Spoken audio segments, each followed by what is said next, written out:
ایسا حج کرنے سے جیسا حج کرنا قرآن مجید کی تعلیمات اور احادیث مبارکہ کی تعلیمات سے واضح ہے۔ ایسا حج کرنا انسان کو گناہوں کی دنیا سے ایسا پاک و صاف کر دیتا ہے جیسے انسان آج ہی ماں کے پیٹ سے پیدا ہوا ہو۔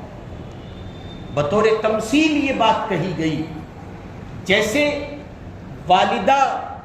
کے پیٹ سے پیدا ہوا بندہ،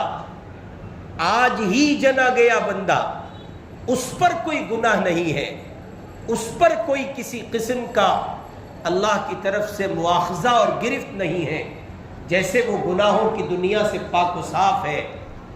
شریعت اسلامی نے جس حج کا مطالبہ کیا ہے، اگر ایک مومن اسی انداز پر حج کرتا ہے اور حج میں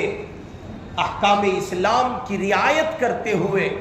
اللہ کی رضا کے حصول کی خاطر اس کے ارکان کو، اس کی تعلیمات کو اور اس میں پائے جانے والے اعمال کو اخلاص کے ساتھ زندہ کرتا ہے، تو وہ وہاں سے لوٹنے کے بعد گویا ایسا ہو جاتا ہے جیسے اس پر کسی قسم کا کوئی گناہ نہیں ہے اور وہ آج ہی گویا ماں کے پیٹ سے پیدا ہوا ہے۔